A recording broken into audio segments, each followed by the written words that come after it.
राधा वल्लभ राधा जानकी वल्लभ सीताराम। श्री राम जय जय राम। सीताराम जय सीताराम। राधे श्याम जय राधे श्याम। श्री राम जय जय राम। वत्सल भगवान की जय। जैसा कि कथनी कथा है आप सब सुन रहे, इस प्रकार श्री नामा गोस्वामी जी महाराज वर्णन करके बता रहे किस प्रकार श्री भक्तिमाल जी की रचना हुई। उसके बाद हमने सुना भक्तिमाल जी की महिमा क्या है, भक्तिमाल जी में किसका वर्णन किया गया है और किस प्रकार जो है भगवान भक्तिमाल जी के परम श्रोता है, इत्यादि प्रकार से हमने बहुत सी कथाएं सुनी। और उसके बाद जो है श्री प्रियादास जी महाराज का भी वर्णन हमने सुना कि प्रियादास जी कौन है और किस प्रकार जो है उन्हें आज्ञा हुई श्री भक्तिमाल जी की रचना करने की। और श्री नाभा गोस्वामी जी महाराज की जो टीका है, उस टीका के बाद भी अनेक टीकाएं श्री भक्तिमाल जी की लिखी गई और सब टीकाओं में जो सबसे ज्यादा प्रसिद्ध है वो श्री नाभा गोस्वामी जी। तो कुछ इस प्रकार हमने सब बातें सुनी थी। एक मिनट पहले ये बताइए कि मेरी आवाज सबको क्लियर आ रही है या नहीं। इसके बाद कुछ आगे बढ़े।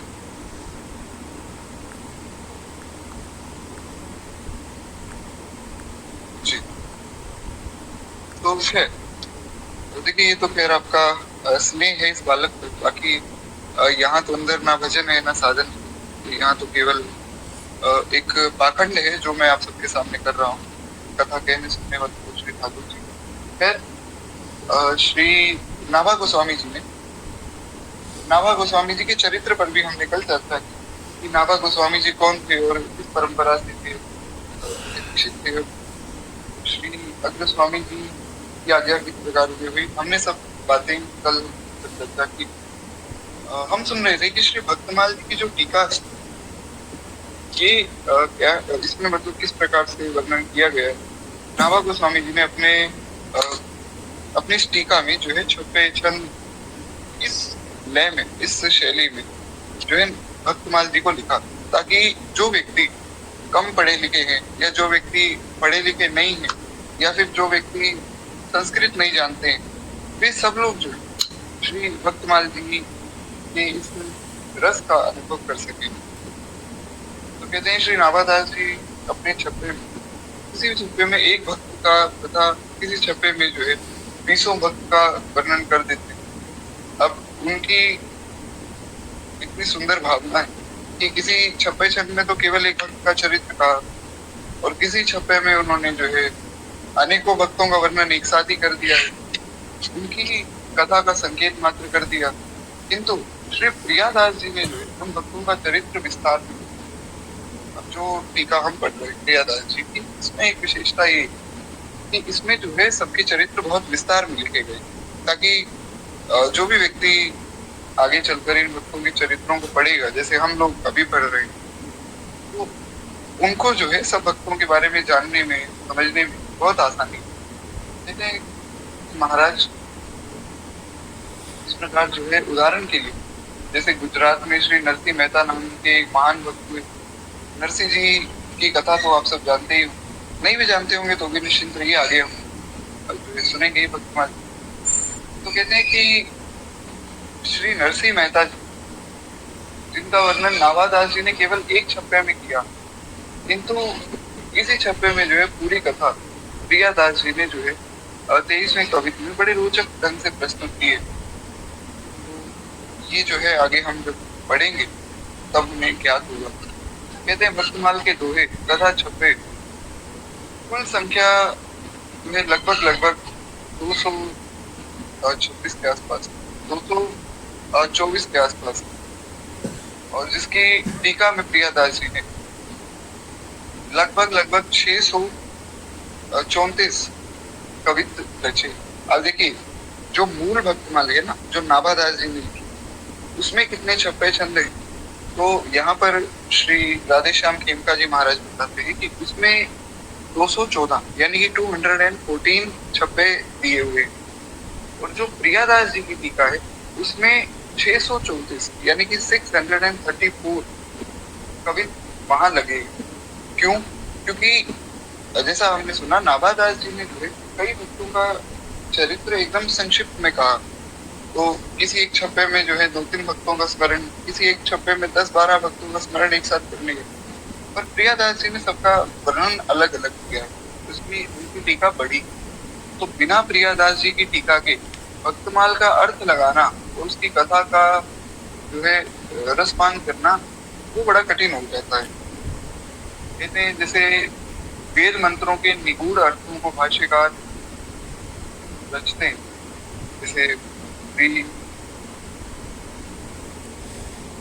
रामानंदाचार्य भगवान वेजावाय, तो उन्होंने बहुत विस्तार किया। एक भाव है जिसे कहा जाता है मंत्रोपदेश, जो कि दीक्षा के वक्त मंत्र दिया जाता है उसे मंत्रोपदेश कहा जाता है। अब उस मंत्र को भी आगे बहुत विस्तार में अगर किसी को समझना हो कि इस मंत्र में ये मात्रा यहाँ क्यों आई, इस मंत्र में ये जो है रकार क्यों है, मकार क्यों है, रकार का अर्थ क्या है, मकार का अर्थ क्या है, अगर कृष्ण मंत्र है तो उसमें क का अर्थ क्या है, री का अर्थ क्या है, इत्यादि प्रकार से उसको कहा जाता है मंत्रार्थ। तो वो हर एक शिष्य को नहीं दिया जाता है। कोई कोई शिष्य जो कि बहुत अच्छे से जो है नियमों का पालन करते हैं और बहुत समय तक नियमों का पालन करते हैं, उन्हें जो है उस मंत्र का जो अर्थ है वो समझाया जाता है, उसका उपदेश किया जाता है, मंत्रार्थ का उपदेश किया जाता है। तो बस उसी प्रकार हमें समझना है कि मंत्र बड़ा गूढ़ होता है। और यहाँ पर जैसे श्री राधेश्याम खेमका जी महाराज कहते हैं, जैसे वेद मंत्रों के निगूढ़ अर्थों को भाष्यकार उच्चारण में खोलते हैं, वैसे ही भक्तमाल की कथाओं बिना प्रियादास जी की टीका के समझना बड़ा ही गुरु है। मतलब ऐसा समझिए सरल भाषा में कि नाभादास जी ने जो टीका लिखी वो टीका बहुत संक्षिप्त थी, प्रियादास जी ने उसका विस्तार किया, उसको अच्छे से समझाया। जैसे आपको मैं एक उदाहरण, तो उदाहरण के रूप में आप रामचरितमानस अगर पढ़ेंगे तो बहुत विस्तार में गोस्वामी जी ने लिखा। मतलब कोई भी व्यक्ति अगर पहली बार भी रामचरितमानस पढ़ेगा तो उसे सब बातें समझ आएगी, लेकिन उसमें भी बहुत ज्यादा विस्तार करने के लिए कि इस चौपाई में ये शब्द ही क्यों कहा गया, इस श्लोक में ये बात ही क्यों कही गई, उसके लिए जो है मानस पीयूष आदि ग्रंथ लिखे गए। मानस पीयूष में बहुत ज्यादा विस्तार में रामचरितमानस के एक एक शब्द का विस्तार है। जैसे एक उदाहरण के लिए रामचरितमानस में जो शुरुआत गोस्वामी जी ने की वो 7 श्लोक से की। तो 7 श्लोक में उन्होंने जो है श्री गणेश जी महाराज, माँ भगवती सरस्वती, माँ भगवती पार्वती, भगवान शंकर, भगवान श्री राम, श्री जानकी जी इत्यादि प्रकार से सबका जो है वर्णन किया है। इसमें जो पहला श्लोक है वो गणेश जी और माँ भगवती सरस्वती की वंदना का है, जिसमें वे कहते हैं वर्णानाम अर्थ संघानाम रसानाम छंदसामपि मंगलानाम च कर्तारो वंदे वामि विनायको। तो अब हुआ क्या कि सब जो विद्वान थे वो सोच रहे थे भाई गोस्वामी जी जो है भगवान के इतने बड़े भक्त हैं तो शायद राम नाम से जो है रामचरितमानस की शुरुआत करेंगे। पहला शब्द अगर रामचरितमानस में कुछ लिखेंगे तो राम लिखेंगे। क्यों?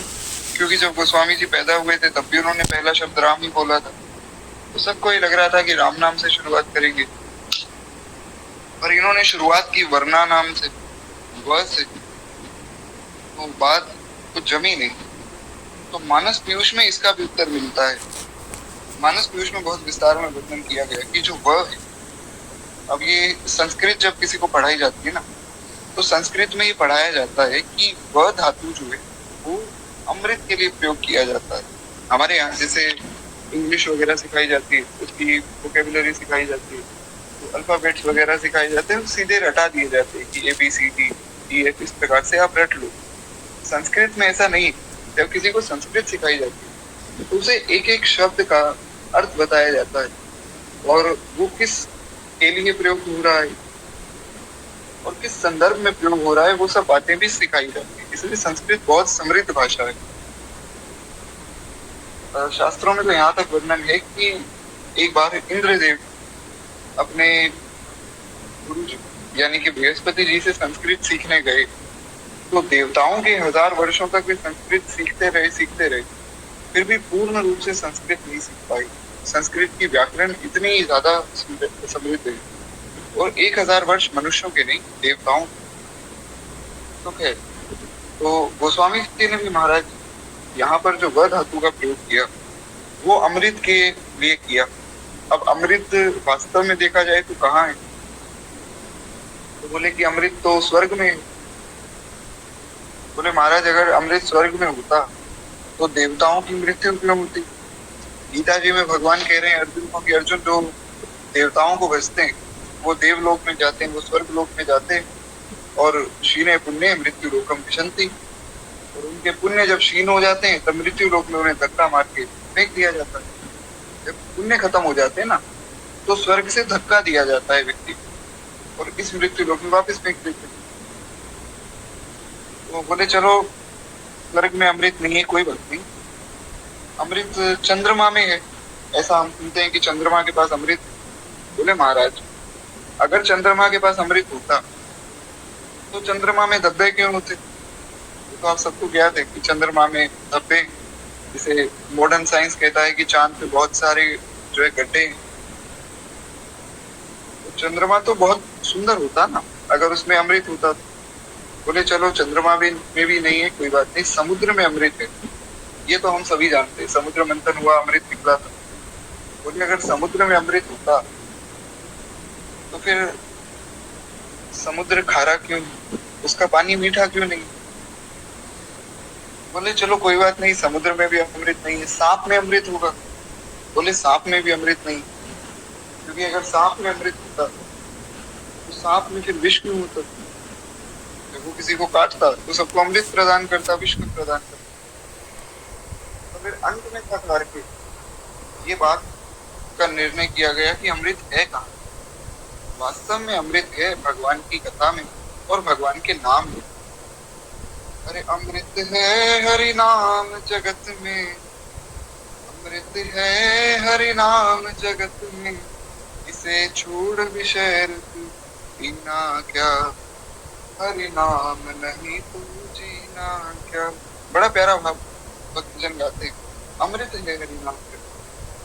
तो उसके बाद ये निर्णय हुआ कि भगवान का जो नाम है और भगवान की जो कथा है वास्तव में यही अमृत है। तो इसीलिए जो गोस्वामी जी ने पहला शब्द लिखा है वर्णा नामर्थ संगा नाम, उसमें जो व धातु अमृत के लिए प्रयोग हुआ वो वास्तव में भगवान के नाम के लिए ही प्रयोग हुआ। तो इसीलिए ये समझना है कि वहां पर गोस्वामी तुलसीदास जी सबसे पहले भगवान का नाम ही लिए थे। अब ये इतना गूढ़ रहस्य है कि कोई व्यक्ति इसे बहुत अगर अच्छे से पढ़े, सब ग्रंथों मानस पीयूष आदि ग्रंथों को बहुत विस्तार में पढ़े तब जाकर ये बातें समझ आती। बस उसी प्रकार हमें ये समझना है कि नाभादास जी ने जो भक्तमाल की टीका लिखी वो टीका थोड़ी संक्षिप्त में लिखी और प्रियादास जी ने जब उस टीका का विस्तार किया तो उन्होंने बहुत अच्छे से उसका विस्तार में वर्णन किया। तो इस प्रकार जो श्री राधे श्याम किंकर जी महाराज कहते हैं कि जो प्रियादास जी की टीका है वो बहुत विस्तृत टीका है। एक बार प्रेम से बोलिए वत्सल भगवान की जय। तो आगे वे वर्णन करके बताते हैं कि महाराज इसमें जो श्री नाभादास जी के हार्दिक अभिप्रायों को समझने में बड़ी सहायता मिलती है और यही कारण है कि संत समाज में इसका मूल भक्तमाल के समान ही माना गया। जो नाभादास जी की टीका है उसके समान ही प्रियादास जी की टीका को भी आदर दिया जाता है, क्योंकि वो जो है विस्तार में बताया गया है जो नाभादास जी के भाव है। इसलिए संत समाज में इसकी बड़ी प्रसिद्धि है। तो संत समाज में वास्तव में ज्यादातर जो है इसी की टीका की कथा की जाती है ताकि अच्छे से सब भाव समझ में आते। खैर कहते हैं कि भक्तमाल की संरचना 90 छंद में हुई है तो प्रियादास जी ने उसी टीका को कवित्व छंद में लिखा। भक्तमाल जी में छप्पे लिखे गए और श्री प्रियादास जी ने कवित्व रूप में उसे लिखा। अब ये सब बातें आपको तब समझ आएंगी जब आप कथा में सुनेंगे कि किसके लिए क्या लिखा गया, किस कवि के लिए कैसे पद लिखे गए। तो उसके लिए निश्चिंत रहिए। कहते हैं कि इसके रहस्य को बताते हुए प्रियादास जी कहते हैं कि एक बार मैं महाप्रभु श्री कृष्ण चैतन्य एवं अपने गुरुदेव श्री मनोहर दास जी के चरणों में अपने हृदय में उनके चरणों का ध्यान करता। हाँ, नाम याद आया। श्री चैतन्य महाप्रभु की परंपरा में बड़े अद्भुत महात्मा हुए श्री मनोहर दास जी महाराज, उनके शिष्य थे श्री प्रियादास जी है। तो कहते हैं कि एक बार मैं श्री चैतन्य महाप्रभु और अपने गुरुदेव श्री मनोहर दास जी का अपने हृदय में ध्यान कर रहा था तथा मुख से जो है नाम संकीर्तन कर रहा था। उस समय नाभादास जी ने मुझे आज्ञा दी कि भक्तमाल की विस्तार पूर्वक टीका लिखो और मुझे सुनाओ। अब ये कथा मैंने आपको कल सुनाई, उसमें ज्यादा विस्तार नहीं करेंगे, एक बार सुन लीजिए। बोले कि उस समय नाभादास जी मुझे आज्ञा दी कि आप विस्तार में जो भक्तमाल की टीका लिखो और टीका लिख के आप मुझे भी सुनाओ। वह टीका कवित्व नामक छंदों में हो, क्योंकि यह छंद अत्यंत प्रिय है और जिसमें से एक भक्तमाल की टीका संपूर्ण संसार में प्रसिद्ध होता है। इतना कहकर नाभादास जी को विश्राम देते। तब मैंने उनसे कहा कि प्रभु, मैं अपनी बुद्धि की सीमा को भली भांति जानता हूँ, तथापि मुझे विश्वास है कि मेरे हृदय में प्रविष्ट होकर कृपा करके आप ही मुझसे टीका लिखवाएंगे, क्योंकि मुझे पता है कि मैं इस टीका को अच्छे से नहीं लिख पाऊंगा। कमल की टीका लिखना कोई साधारण काम, इसलिए आप कृपा करके मेरे हृदय में प्रतिष्ठित होकर मुझसे जो है ये टीका लिखवाइए, तभी मैं आपकी कृपा से ही ये टीका लिख पाऊंगा। तो फिर कहते हैं कि उपयुक्त घटना का वर्णन प्रियादास जी ने अपनी टीका में किया है। प्रियादास जी का विशेष वर्णन प्राप्त नहीं हो पाता है, क्योंकि जैसा कि कल भी हमने चर्चा की थी कि जो पुराने समय में संत थे वे बहुत ज्यादा खुद का प्रचार प्रसार नहीं करते थे, खुद के बारे में बहुत ज्यादा नहीं बताते थे, खुद को छिपा कर रखते थे। वे दिखाते नहीं थे कि हम संत हैं। तो इसलिए उस समय में ज्यादा संतों का चरित्र प्राप्त होता नहीं। कहते हैं प्रियादास जी का भी कुछ ऐसा विशेष वर्णन प्राप्त होता नहीं। तो बताया जाता है कि इनका जन्म जो है वो राजपुरा नामक ग्राम सूरत में हुआ। ऐसा कहा जाता है कि श्री प्रियादास जी का जन्म हुआ सूरत में एक गांव में जिसका नाम है राजपुरा। ये नवीन अवस्था में ही वृंदावन आ गए थे और श्री राधा रमन जी के मंदिर में मनोहर दास जी महाराज के शिष्य हुए। गुरुदेव की आज्ञा से जो है तीर्थाटन किया। प्रयाग, अयोध्या, चित्रकूट आदि धामों में भगवत दर्शन करके गलता गद्दी जयपुर में पधारे। गलता गद्दी जयपुर के बारे में मैंने आपको कल विस्तार में बताया, जो श्री कृष्ण दास बिहारी जी महाराज द्वारा स्थापित बहुत ही सुंदर मनोहर पीठ है। कहते हैं वहां ये पधारे और कुछ दिन वहां रहे। यहीं पर जो है मानसी सेवा के समय श्री नाभादास जी ने दर्शन देकर भक्तमाल की छंदोबद्ध टीका लिखने की आज्ञा भी दी। टीका जो है भक्ति रस गोत्री 3 कवित्व में लिखी गई, जिसमें वे चैतन्य संप्रदाय के अनुयायी थे। तो उनके गुरु महाराज का नाम था श्री मनोहर दास जी। उन्होंने भी जो है फाल्गुन कृष्ण पक्ष की सप्तमी तिथि में वृंदावन धाम में भक्तमाल की टीका पूर्ण, यानी कि 3 मुख्य रूप से 3 चरण में इन्होंने टीका लिखी। इसमें मुख्य रूप से जो टीका प्रसिद्ध है वो भक्ति रस बोधनी है। कहते हैं प्रियादास जी के प्रारंभ के 7 कवित्व, भक्ति का स्वरूप, सत्संग की महिमा, नाभादास जी का गुणानुवाद तथा भक्तमाल की महिमा अपनी टीका में विशेषता से इन्होंने बताया है। और अंततः 8वें कवित्व में ये सिद्धांत निश्चित करते हैं कि भगवत कृपा प्राप्त करने के लिए जिन गुणों की आवश्यकता है वे गुण, वह योग्यता भक्तों के चरित्र सुनने के लिए सरल शब्दों में इतना समझिए कि उन्होंने अपनी टीकाओं में सत्संग की महिमा भी बताई, उन्होंने नाभादास जी की महिमा भी बताई, भक्ति की महिमा भी बताई, भक्ति का स्वरूप भी बताया और इतना सब कहने के बाद उन्होंने भक्तमाल की महिमा भी बताई। और अंत में अंतिम चरण में उन्होंने ये बताया कि जो भी व्यक्ति भगवान को पाना चाहता है वो बिना भक्तमाल के भगवान को नहीं पा सकता है। बिना भक्तों के चरित्र को सुने कोई भी भगवान को नहीं पा सकता है।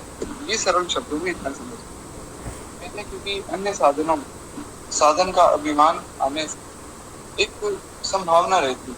जैसे मान लीजिए आप नाम जप कर रहे हैं, तो ये संभावना है कि आपके मन में अभिमान आ जाए कि देखो मैं तो इतने नाम जपता हूँ या इतने नाम जपती हूँ।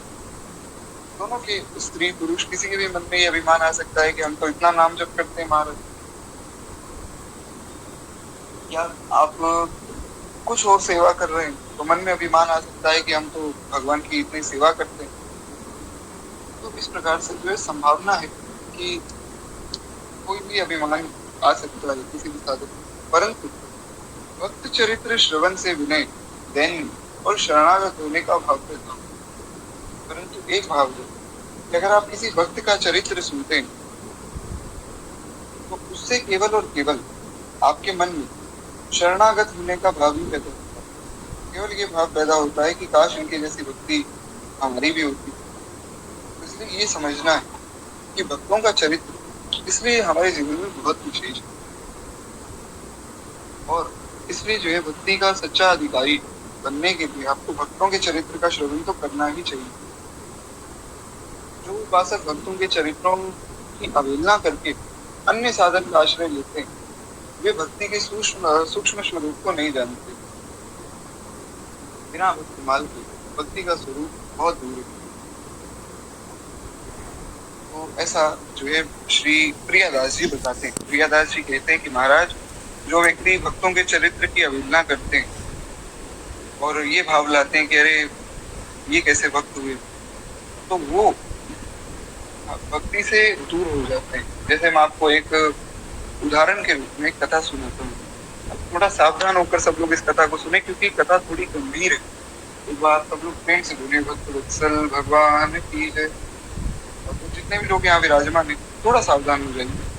एक बार की बात है, हमारे यहाँ वृंदावन के बड़े अद्भुत महात्मा हुए, बड़े अद्भुत रसिक संत हुए, श्री हरिराम व्यास जी महाराज।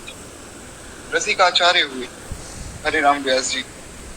और व्यास जी महाराज इतने सिद्ध थे कि वे श्री किशोरी जी की नित्य लीला में नित्य ही जो है जाते थे, और श्री किशोरी जी की नित्य लीला में उन्हें प्रवेश प्राप्त था। सखी स्वरूप में वे उपासना करते थे, और उनका ये नियम था कि सुबह जब वे उठते, उठ के सबसे पहले जो है भक्तों का स्मरण करते।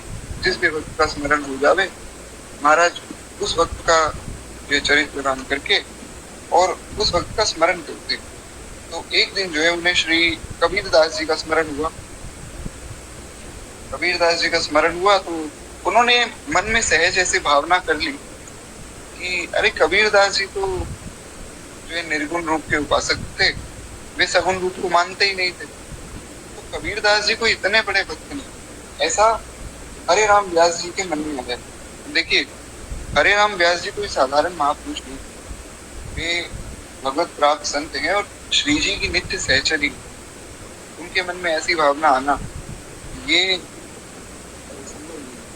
तो केवल हमें शिक्षा देने के लिए ऐसी लीला कर रही, ऐसा समझिए। क्योंकि अगर कोई ये सोचेगा कि उनके मन में ऐसा भाव आ गया तो फिर आप उनके प्रति अपराध करेंगे। तो ये समझिए कि वे ऐसी लीला कर रहे हैं ताकि हमें शिक्षा मिल सके। तो खैर, अब व्यास जी के मन में ये भाव आया कि कबीरदास जी कोई बहुत बड़े संत तो नहीं हुए, क्योंकि वे निर्गुण रूप की उपासना करते थे, हम सगुण रूप के उपासक हैं। जैसे ही ये भाव आया तो उनका मन विचलित हो गया, और जब वे ध्यान लगाकर किशोरी जी की नित्य लीला में प्रवेश करने लगे तो उनका प्रवेश हुआ ही नहीं। जो मानसी रूप में लीला दिखती थी कि श्री ठाकुर जी, श्री किशोरी जी और सब सखियां नृत्य कर रही हैं, किशोरी जी की सेवा हो रही है, ठाकुर जी की सेवा हो रही है, वो सब लीलाएं दिखना बंद हो गई। जैसे वो लीलाएं दिखना बंद हुई, महाराज हरिराम व्यास जी तो बड़े व्याकुल हो गए। बोले, ये मेरे साथ क्या हो गया? अरे मैं तो नित्य ही भगवान की लीला में जो है सहयोग करता था, नित्य ही भगवान की लीला में भाग लेता था, आज समझ नहीं आ रहा है ये क्या हुआ। लीला का स्मरण होना ही बंद हो गया, लीला का दर्शन होना ही बंद हो गया। तो वे तुरंत भागे और दौड़कर श्री हित हरिवंश महाप्रभु के पास पहुंचे। महाप्रभु से प्रार्थना की कि गुरुदेव, समझ नहीं आ रहा क्या बात हो गई, लीला दर्शन बंद हो गया। तो महाप्रभु ने कहा कि आपसे कोई भक्त अपराध बना है, और जिस भक्त के प्रति अपराध बना है उनका स्मरण करो और उनसे क्षमापण करो, तभी आपको जो है पुनः लीला का दर्शन होगा। तो श्री व्यास जी महाराज सोचने लगे कि मैंने किस भक्त के प्रति अपराध कर दिया, अरे मैं तो नित्य उठते ही सब भक्तों का स्मरण करता हूँ। फिर उन्हें ध्यान में आया कि मैंने कबीरदास जी के प्रति ऐसी गलत भावना मन में की थी। कबीरदास जी का स्मरण किया, श्री कबीरदास जी प्रकट हुए और संत सरल चित जगत हित जानि स्वभाव सने। कबीरदास जी तो साधु हैं, साधु का किसी से कोई वैर नहीं। तो कबीरदास जी ने कहा कि भैया हम तो नाराज हुए नहीं, हम आपको क्षमा करते हैं और भगवान आप पर खूब कृपा करें, आपको आपकी लीला का पूरा पुनः जो है दर्शन हो जाए। जैसे ही कबीरदास जी ने ये बात कही तो पुनः जो है श्री हरिराम व्यास जी को भगवान की लीला का दर्शन होने लगा और पुनः वे लीला में प्रवेश कर गए। तब वहां श्री व्यास जी महाराज ने बात कही, आदि मध्य अरु अंत में यही रस कन की रीत, संत सवै गुरुदेव व्यास ही परिति। वे कहते हैं कि महाराज सब संत समान है और गुरुदेव के समान है, मतलब हमारे गुरुदेव के समान पूज्य। और इसके अनेक भाव है कि सब संतों में जो है श्री गुरुदेव का ही दर्शन करना चाहिए, क्योंकि जब गुरुदेव इस संसार में शरीर रूप में नहीं रहेंगे तो बाकी सब संतों के रूप में वे हमें आज्ञा देंगे। इत्यादि प्रकार से बहुत से भाव हैं। हमारे लिए समझने योग्य भाव यहाँ ये कि किसी संत के प्रति हमारी ऐसी बुद्धि ना हो, ये तो अमुक उपासना में थे, ये अमुक उपासना में थे, ये छोटे भगत हैं, ये बड़े भगत, ये सब चीजें हम मन में ना लावे, तभी भक्तमाल जी को हम सुन सकें। तो यहाँ पर हमारा जो भक्तमाल जी का परिचय है वो पूर्ण होता है। एक बार प्रेम से बोलिए भक्त वत्सल भगवान की जय। इस प्रकार जो परिचय हमारा पहले दिन में पूर्ण होने वाला था वो आज चौथे दिन में पूर्ण हुआ है। अब हम लोग जो है आगे बढ़े, और जैसा कि मैंने आपको कल भी बताया था कि गीता प्रेस में जब भक्तमाल जी का संपादन हो रहा था तो उस समय गीता प्रेस के सब संपादकों ने सोचा कि महाराज कोई ऐसा संत मिले जो भक्तमाल के रहस्यों को जानता हो, तो वो संत एक मिनट जी, क्या हरिराम जी ने लीला जी, बिल्कुल ये जो लीला मैंने अभी हरिराम व्यास जी की आपको सुनाई, ये केवल शिक्षा के लिए ऐसा हम समझे। और क्योंकि उससे क्या होगा ना, अगर आप ऐसा समझेंगे तो आपके मन में कोई गलत भावना श्री व्यास जी महाराज के प्रति नहीं आएगी या कबीरदास जी के प्रति नहीं आएगी। तो जैसा हाँ, तो जब भक्तमाल जी का संपादन हो रहा था तो गीता प्रेस के सब संपादकों ने सोचा कोई ऐसा संत मिले जो भक्तमाल जी के रहस्यों को जानता हो और वे कुछ अपनी टिप्पणी भक्तमाल जी पर करें, वे कुछ जो है अपना भाव भक्तमाल जी के प्रति बतावें, ताकि हम लोग जो है समझ सके कि भक्तमाल जी की क्या आवश्यकता है, और जो साधक बढ़ेंगे सुनेंगे उनको भी समझ आए कि भक्तमाल जी की क्या आवश्यकता है। तो इसलिए वे सब जो है हमारे गुरुदेव भगवान के पास आए और उनसे आग्रह किया, और हमारे गुरुदेव परम श्रद्धेय परम श्री संपूर्ण श्री मनुक पीठाधीश्वर देवाचार्य श्री राजेंद्र दास जी महाराज के पास आए और महाराज जी से उन्होंने प्रार्थना की। तो महाराज जी ने जो है अपना एक लेख लिखा है श्री भक्तमाल जी के लिए, इसका नाम है बिना भक्तमाल के भक्ति रूप अति दूर है। तो अब जो गुरुदेव भगवान का लेख है वो हमें सुनना है।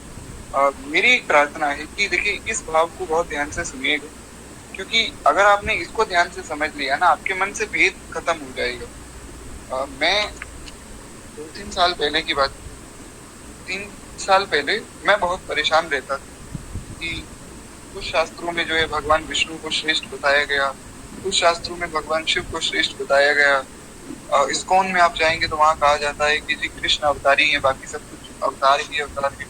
अन्य किसी संप्रदाय में अलग भावना है, वे कहते हैं कि नारायण बड़े, कोई कहता है राम बड़े। तो बहुत कंफ्यूजन थी महाराज, और तब अवस्था भी छोटी थी, तब मैं 15 या 16 वर्ष का था। तो ये 3-4 साल पहले की बात है। तो तब मैं बड़ा परेशान रहता था, 3-3 दिन तक सो नहीं पाता था। उसके बाद जब मैंने गुरुदेव भगवान को पहली बार सुना, तो सुनते ही ऐसा लगा कि हाँ, कहीं कोई भेद है ही नहीं, सब भगवान के ही स्वरूप है। अब किसी को बड़ा कहते हैं, किसी को छोटा कहते हैं, उसमें कोई अंतर ही नहीं, क्योंकि एक ही भगवान है जो सब रूपों में बैठते हैं। तो इसीलिए महाराज जी की कृपा से जब मन में भेद मिटा, तब मन में बड़ी शांति आई। इसलिए मेरी बड़ी विनम्र प्रार्थना है कि महाराज जी का जो भाव है, उसको अगर आप लोग ध्यान से समझेंगे, तो आपके मन से ये संप्रदायवाद का और ये एक रूप का जो भेद है वो मिट जाएगा, और आपके जो इष्ट है उनके प्रति भी आपकी श्रद्धा बढ़ेगी। एक बार प्रेम से बोलिए श्री सद्गुरुदेव भगवान की जय। महाराज जी बताते हैं, वे कहते हैं कि अनंत अनंत कोटि ब्रह्मांड के स्वामी भगवान की अहेतु की कृपा से जीवन को मनुष्य शरीर प्राप्त होता है। जीवन को मनुष्य शरीर प्राप्त होता है मतलब बहुत कृपा जब भगवान करते हैं, तब जाकर किसी को मनुष्य का शरीर प्राप्त होता है। कि मनुष्य शरीर सहज ही नहीं मिलता है, बहुत कृपा हो जाती है भगवान, तब जाकर मनुष्य शरीर मिलता है। गोस्वामी तुलसीदास जी ने रामचरितमानस में कहा, बड़े भाग मानुष तन पावा, सुर दुर्लभ सब ग्रंथ ने गावा। गोस्वामी जी कहते हैं कि बहुत कृपा से ये शरीर मिला है। अरे देवता तरसते हैं इस शरीर को कि हमें मनुष्य बना दिया जाए। देवताओं से भी ज्यादा अच्छी जो है आपकी किस्मत, ऐसा समझिए, देवताओं से ज्यादा कृपा आप पर है कि आपको मनुष्य बनाया गया। कहते हैं कि मानव जीवन का चरम लक्ष्य भगवत प्राप्ति ही है। वास्तव में भगवत प्राप्ति ही हमारा लक्ष्य है, और भगवत प्राप्ति भक्तों का संग किए बिना संभव नहीं, ऐसा सभी सदग्रंथ कहते हैं। भक्त संग प्राप्त करने का एक सहज सुगम साधन है श्री गोस्वामी नाभादास जी द्वारा रचित श्री भक्तमाल ग्रंथ, क्योंकि उससे जो है सब भक्तों का स्मरण हो जाता है। इसका अध्ययन, श्रवण तथा इसमें वर्णित चरित्रों का मनन एवं अनुशीलन करने से भक्तों के संग का लाभ सहज ही प्राप्त हो जाता है। इस ग्रंथ में वर्णित भक्त गाथाओं में जो है नवधा भक्ति, प्रेम लक्षणा आदि भक्ति का वर्णन सहज ही किया गया है। नवधा भक्ति का उपदेश जो है प्रहलाद जी ने किया, भगवान ने माता शबरी को किया।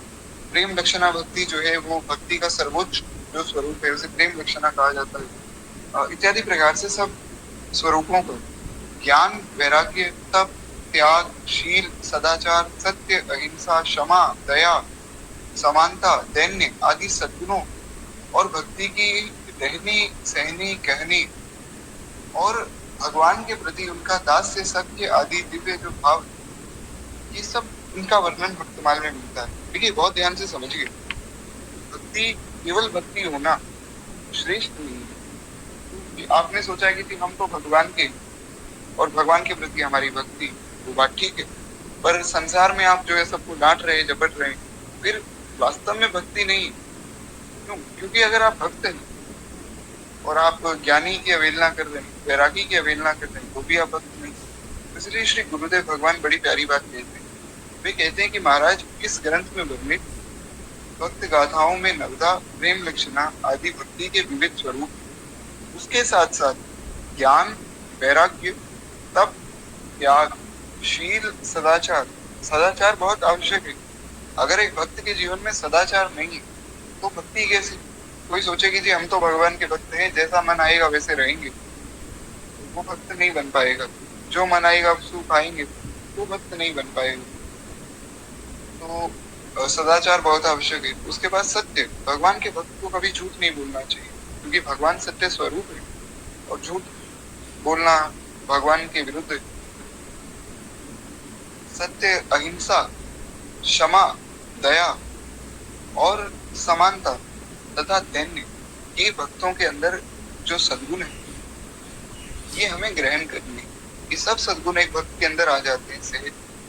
वो जो है क्षमाशील भी होगा, वो दयालु भी होगा, दैन्य भी होगा, अहिंसा भी उसके अंदर खूब होगी, सत्य का पालन करता होगा, सदाचार का पालन करता होगा, कहते हैं इस प्रकार के सद्गुण और भक्तों की रहनी, सहनी और करनी, भक्त किस प्रकार रहते हैं, किस प्रकार सहते हैं और किस प्रकार कहते हैं, क्या कहते हैं, तो वो सब बातें और भगवान के प्रति उनका दास से सख्य आदि जो भाव है, जो भी भाव जिसका हो, 5 रस बताए गए, दास्य है, सख्य है, शांत भाव है, वात्सल्य भाव है, इत्यादि प्रकार से जो 5 रस बताए गए, तो वो दिव्य भाव तथा श्री भगवान की भक्त वत्सलता, भक्त प्रियता, कृपालुता, दयालुता, सौलभ्य, सौशील्य आदि जो कल्याण गुणों का मनोरम वर्णन किया गया है। अब क्या है कि श्री गुरुदेव भगवान जो वे प्रकांड विद्वान भी है और परम भागवत भी, तो उनकी जो भाषा है वो थोड़ी इस प्रकार से है कि एकदम शुद्ध उनकी भाषा है जो शास्त्रों में बनी है। इसलिए कुछ ऐसे शब्द जो थोड़े कठिन रहेंगे सबके लिए, तो उन पर हम विस्तार में चर्चा करेंगे कि उन शब्दों का अर्थ क्या है। बाकी जो बातें सबके लिए समझने में सहज है, उन पर ज्यादा विस्तार करने की आवश्यकता नहीं है, क्योंकि जब गुरुदेव ने ये उपदेश कर दिया तो उसके बाद मुझ जैसा कोई दीनहीन उपदेश करे वो ठीक नहीं है। यहाँ जैसा कि महाराज जी ने कहा कि इस भक्तमाल में भक्तों की महिमा तो पता लगती है, भक्तों के सद्गुणों का भी पता लगता है, भक्तों की रहनी सहनी का भी पता लगता है, साथ में श्री भगवान की भक्त वत्सलता के भी पता लगता है। भगवान ने भक्तों पर कैसी कृपा की, उनकी भक्त प्रियता, भगवान का भक्तों से कैसा प्रेम, कैसी कृपालुता है भगवान में, कैसे कृपालु हैं श्री ठाकुर जी। श्री द्रौपदी जी का एक प्रसंग मैंने कल ग्रुप में भेजी थी, एक वीडियो, श्री दादा गुरुदेव भक्तमाली जी महाराज बड़ा सुंदर प्रसंग उसमें सुना रहे थे। वे बता रहे थे कि महाराज द्रौपदी जी ने सबको पुकारा, कोई सहायता नहीं कर रहा है, अंत में भगवान को पुकारा, हे द्वारिकाधीश, हे गोविंद मेरी रक्षा करो। भगवान तुरंत दौड़े द्वारिका और द्वारिका से आए और आकर जो है उन्होंने द्रौपदी जी की रक्षा की। और भगवान से बड़ा कृपालु कौन होगा महाराज। द्रौपदी जी अपनी रजस्वला अवस्था में, उस रजस्वला अवस्था में भगवान द्रौपदी के वस्त्र के रूप में आ गए। ऐसी कृपा संसार में और कोई करना तो बहुत दूर की बात, सोच भी नहीं सकता है। कितनी कृपा श्री ठाकुर जी करते, आप खुद सोचिए। आप भगवान की कृपा का जब अनुभव करने बैठेंगे आपको समझ आएगा कि हम पर कितनी कृपा है श्री ठाकुर जी। 1000 लोगों का ग्रुप है, उन 1000 लोगों में से यहाँ 45 लोग विराजमान है। इतनी कृपा है श्री ठाकुर जी की कि 1000 में से केवल 45-50 लोग कथा सुन पा रहे हैं। ये साधारण बात नहीं। बहुत कृपा जब किसी पर होती तब भगवान जो ऐसा सब साधन देते।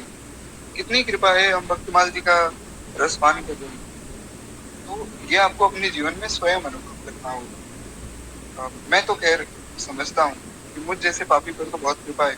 आप खुद सोचिए कि मुझ जैसा दीनहीन व्यक्ति जो ना भजन करता है, ना जीवन में और कोई साधन है, ना ही भगवान का कभी नाम लेता है, उस व्यक्ति को यहाँ व्यासपीठ पर बैठा दिया कथा कहने के लिए। मैं तो उसको कथा सुनने योग्य भी नहीं समझता, और आप सब भक्तों की कृपा से, भगवान की कृपा से यहाँ विराजमान है, क्योंकि भगवान की कृपालुता है, इसमें मेरी कोई विशेषता नहीं, भगवान की कृपा है। इसलिए गोस्वामी जी ने विनय पत्रिका में कहा, बिनु सेवा जो द्रवे दीन पर, बिनु सेवा जो द्रवे दीन पर, राम सरस को नाम, ऐसो को उदार जगमान, ऐसो को उदार जगमान। स्वामी जी कहते हैं कि महाराज ऐसो को उदार जगमान, बिनु सेवा जो द्रव्य दीन पर, बिना सेवा ही दीन पर द्रवित हो जाते। न जाने कौन से गुण पर दया निधि रीझ जाते हैं। पता नहीं किस गुण पर भगवान रीझ जावे महाराज। ऐसे श्री ठाकुर जी, उनकी कृपालुता का भी वर्णन आगे मिलता है, वो हम सब भक्तों के चरित्र में सुनेंगे। भगवान का सुलभ है, भगवान कितने सुलभ है ये हमें सुनने को मिलेगा। लोग कहते हैं महाराज भजन नहीं हो पाता है, अरे भगवान का मिलना बहुत कठिन है, इतना भजन करते हैं अगर अंत में भगवान ना मिले, ये सब झूठी बातें। हमारे गुरुदेव भगवान कहते हैं कि भैया तुम एक बार आर्त भाव से सच्चे दिल से भगवान को पुकारोगे ना, विश्वास मानो पहली बार में श्री ठाकुर जी मिल जाए। क्योंकि भगवान तो मिले मिलाए हैं, मिलता वो है जो खो जाता है। एक बार की बात है, एक संत के यहाँ एक बड़ा भोला भगत आया, और वो भोला भगत जो है संत के आश्रम में रुका। संत भगवान तो वैसे ही बड़े सरल होते हैं, उन्होंने कहा कोई बात नहीं भैया, तुम यहाँ रुक जाओ, आराम से यहाँ रहो, जितने दिन रहना चाहते हो खूब प्रेम से भजन करो, आनंद में रहो, बढ़िया प्रसाद पाने को मिलेगा 3 समय, आनंद में रहो। तो वो वहाँ आराम से बैठा रहता, कोई काम करता नहीं। तो बाकी जो सब शिष्य थे उन्होंने कहा कि ये तो बड़ी गलत बात है, गुरु जी पता नहीं किसको उठा कर ले आए, अरे ये ना भजन करता है ना कोई काम करता है, तो गुरु जी को जो है थोड़ा इसको डांटना चाहिए, हम अकेले काम करते रहते हैं, ये बस खाता रहता है। तो वे सब जो है उस व्यक्ति को जाकर कहते हैं कि भैया ना तो तुम काम करते हो और ना ही तुम भजन करते हो, तुम यहाँ आए क्यों?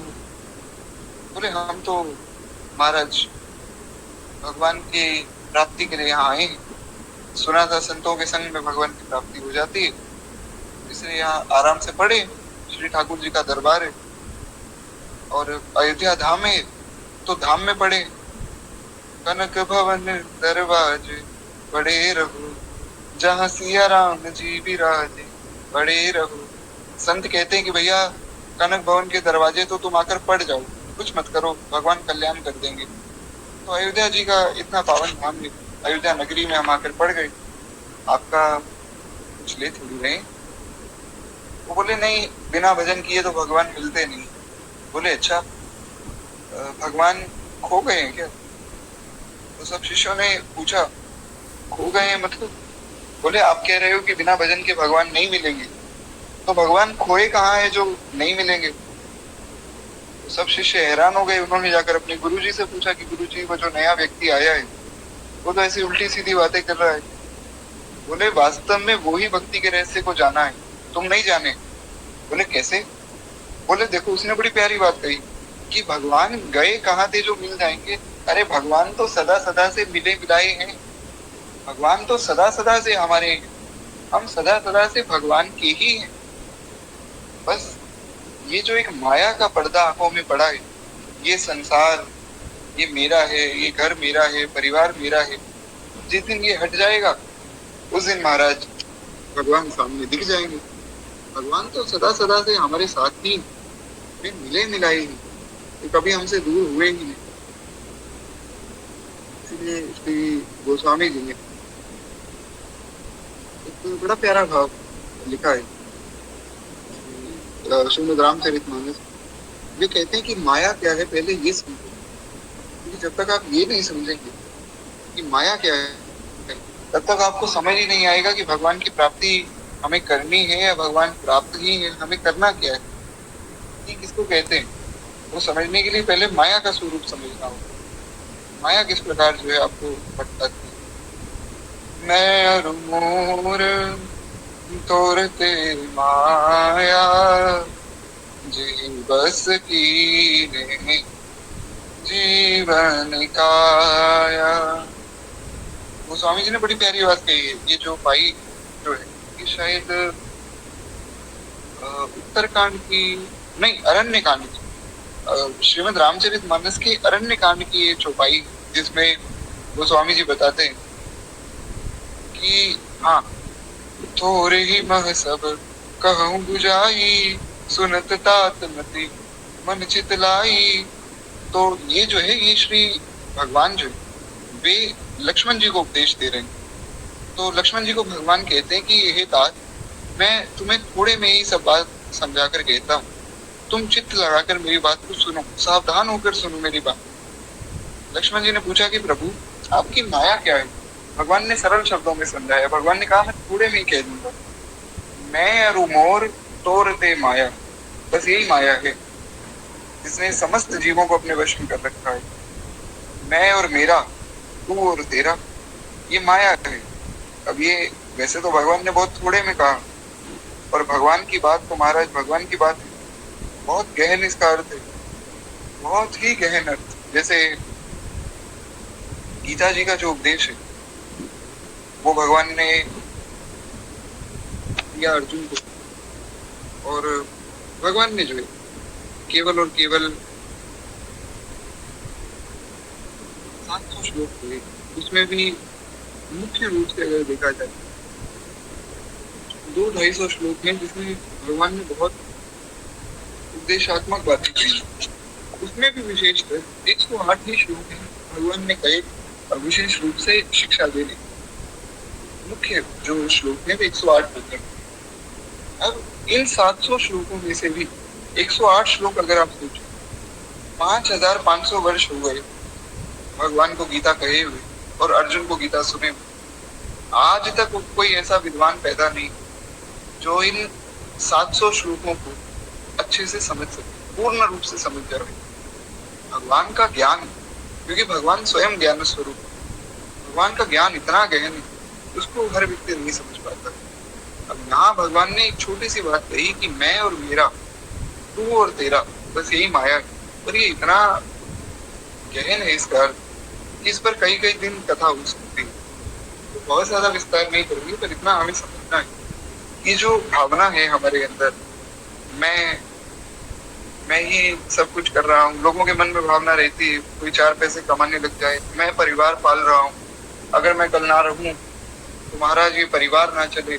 बहुत बड़े बड़े ऐसे दिग्गज जो है इसी वर्ष में मैंने देखे, जो बहुत मतलब अच्छे थे स्वभाव से और खूब सबका जो है पालन पोषण भी करते थे, पर अब वे चले गए तो क्या बाकी लोगों का पालन पोषण नहीं हो रहा है?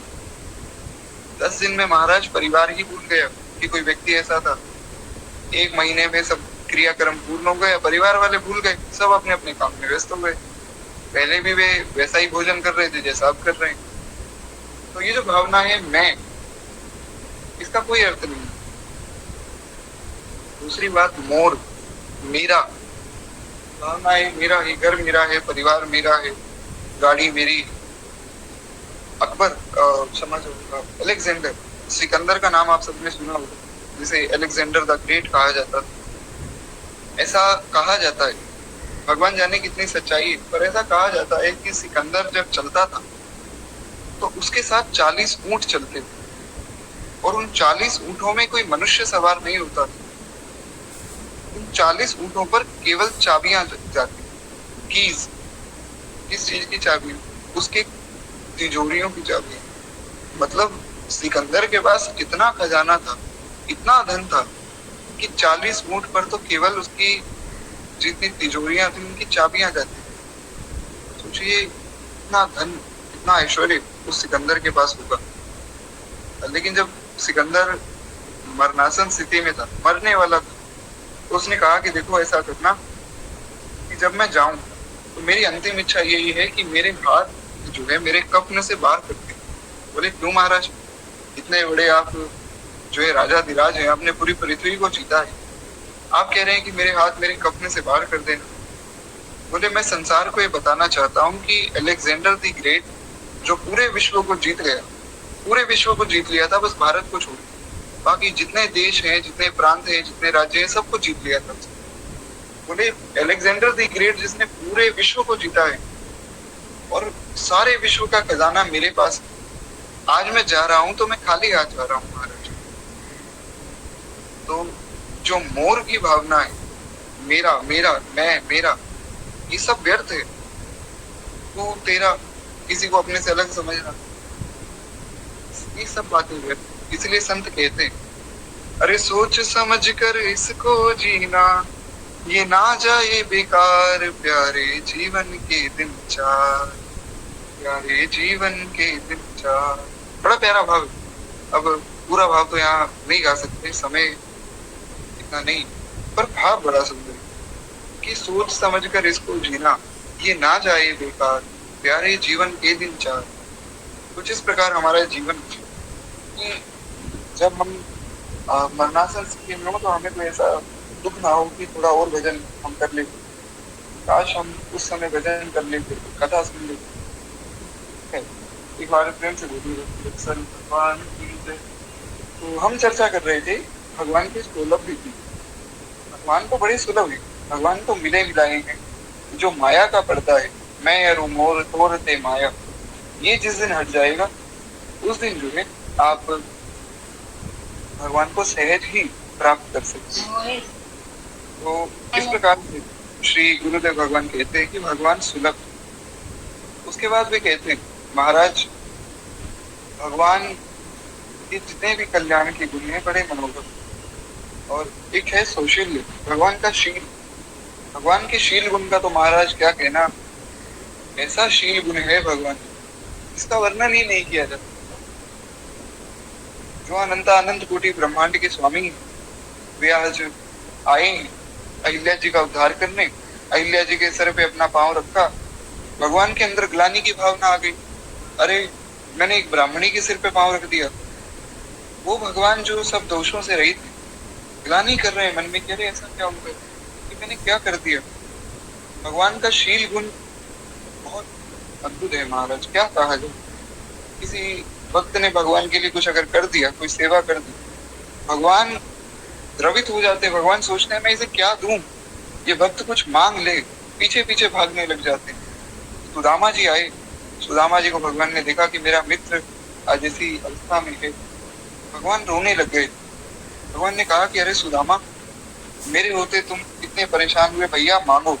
सुदामा जी ने कहा कि अरे लाला क्या मांगू, तो तू मिल गए हो, तेरो दर्शन है गए हो, बस अब हम जा रहे हैं। महाराज भगवान द्रवित हो रहे हैं, झरझर आंसू भगवान की आंखों से बह रहे हैं। वो अनंत कोटि ब्रह्मांड के स्वामी जो गीता में अर्जुन को कह रहे हैं कि अर्जुन मेरी मुट्ठी में तीनों काल है, पक्के नीचे पाताल। वो भगवान जो सारे विश्व को खा रहे हैं अर्जुन के सामने। अर्जुन कह रहे हैं कि प्रभु मुझे बहुत डर लग रहा है आपके स्वरूप से, मैं देख रहा हूँ कि सारा विश्व आपके मुख में समा रहा है और सारा विश्व आपके मुख से ही प्रकट हो रहा है। वो भगवान जिनके सामने काल तर कांपने लग जाता है, आज वे सुदामा जी के चरणों में अपना मस्तक रख के रो रहे हैं। भगवान के शील गुण का क्या वर्णन किया जाए। इसीलिए गोस्वामी तुलसीदास जी ने विनय पत्रिका में एक बहुत सुंदर पद लिखा है और ये पद बहुत प्रसिद्ध है, आपने अवश्य ही कभी ना कभी सुना होगा। हमने भी इस पद में बहुत विस्तार में चर्चा की थी, बीच में हमने विनय पत्रिका जी के भी 3-4 पद की चर्चा की थी, उसमें इस पद की चर्चा भी हुई थी। सीता पतिशील स्वभाव, सुनी सीता पतिशील स्वभाव, मोद नमन तन पुलक नयन जल, सोन रखे हर काम, सुनी सीता पतिशील स्वभाव। बड़ा प्यारा भाव। गोस्वामी जी कहते हैं कि महाराज भगवान के शील स्वभाव को सुनकर भी अगर किसी का मन द्रवित ना हो, अगर किसी का हृदय भगवान की शरण में जाने के लिए उत्सुक ना हो जाए, अगर कोई भगवान का भक्त ना बने, तो वो मनुष्य कहलाने का अधिकारी ही नहीं, वो तो पशु से भी नीचे है। वो मनुष्य तो धूल फाकने योग्य है, वो मनुष्य है ही नहीं। ऐसा स्वभाव श्री ठाकुर जी, तो वो भी हम आगे सुनेंगे भगवान का स्वभाव है। एक बार प्रेम से बोलिए भक्त वत्सल भगवान की जय। तो भक्तों का और भगवान का दोनों का ही स्वभाव और दोनों के ही सद्गुण हम इस कथा में आगे सुनेंगे। ऐसा श्री गुरुदेव भगवान कहते हैं। वे कहते हैं कि उनकी चरित्रों को जो हृदय में धारण करने से मनुष्य की विषय वासना, दुष्कर्म प्रवृत्ति, अन्याय से और जो है अत्युपार्जन की वृत्ति, यानी कि जो अर्थ कमाना चाहते हैं अन्याय से, अधर्म पूर्वक, वो जो वृत्ति, अर्थ उपार्जन की वृत्ति, और समस्त दोष जड़ मूल से नष्ट हो जाते हैं। ये बड़ी ऊंची बात है। आप कोई साधन करते हैं तो उससे क्या है कि आपके पाप खत्म हो जाते हैं, पर उससे जो वृत्ति है पाप करने की वो खत्म नहीं होती। पर भगवान की शरणागति ग्रहण कर लेने से, भक्तों का चरित्र सुनने से, वो जो वृत्ति है वो भी खत्म हो जाती है। ऐसा श्री गुरुदेव भगवान आज्ञा कहते हैं कि महापुरुषों का जीवन अध्ययन करने से मनुष्य को अपनी भूलों का बोध होता है। मनुष्य को ये समझ आता है कि मुझसे क्या क्या गलतियां हुई। अब जैसे जैसे हम भक्तों का चरित्र सुनेंगे, हमें समझ आएगा कि हमने जीवन में क्या क्या गलतियां की और हमें क्या क्या नहीं करना चाहिए। एवं जो है भवाटवी से निकलकर वास्तविक सुख की प्राप्ति करने की प्रेरणा, यानी कि भव सागर से दूर जाकर भगवान की प्राप्ति करने की प्रेरणा भी भक्तों का चरित्र ही है। कहते हैं कि वे सभी लाभ भक्तमाल ग्रंथ के अध्ययन से प्राप्त होते हैं। तथापि इस ग्रंथ की विशिष्ट ये है कि अहंकार का नाश अर्थात दैन्य की उपलब्धि। सबसे बड़ी बात है दैन्यता। वो भक्तमाल ग्रंथ का पाठ और श्रवण करने से ही आती है। अच्छा, एक बात सबके मन में आ रही होगी कि केवल कथा सुनने मात्र से दैन्यता कैसे आ जाएगी? केवल कथा सुनने कहने से हम अहंकार से रहित कैसे हो जाएंगे? तो मेरी आप सबसे बस एक ही प्रार्थना है कि आपको अगर ये देखना है ना कि भक्तमाल सुनने से कहने से दैन्यता कैसे आती, आप एक बार श्री महाराज जी के मुख से कुछ कथा है, कुछ प्रसंग सुनिए, या फिर भक्तमाल जी की कथा ही सुन लीजिए, या फिर महाराज जी का जो है संतों के प्रति सद्भाव वो देखिए। आप एक बार देखिए कि किस प्रकार श्री गुरुदेव भगवान संतों से मिलते, क्या दैन्यता है, कहा नहीं जा सकता है। महाराज श्री प्रेमानंद बाबा जब कोई संत उनसे मिलने आता है, स्वयं उठकर संतों से आज्ञा लेते हैं कि महाराज जी आपकी आज्ञा हो तो मैं बैठ जाऊं, किडनी में दिक्कत है इसलिए बैठना जो है अनिवार्य है, आप आज्ञा दीजिए तो मैं बैठ। ये है दैन्यता। ये महापुरुषों में कैसे है? भगवान की कथा सुनने से, भक्तों की कथा सुनने से। बरसाना में श्री प्रिया कुंज वाले जो महाराज जी, उनकी दैन्यता देखिए, क्या अद्भुत उनका दैन्य है, क्या अद्भुत उनका स्वभाव है। महाराज क्या कहा जाए। कोई संत आता है, चरणों में दंडवत प्रणाम करते, ये कहाँ से आई दैन्यता? ये भक्तों भागवतों का चरित्र सुनने से आई।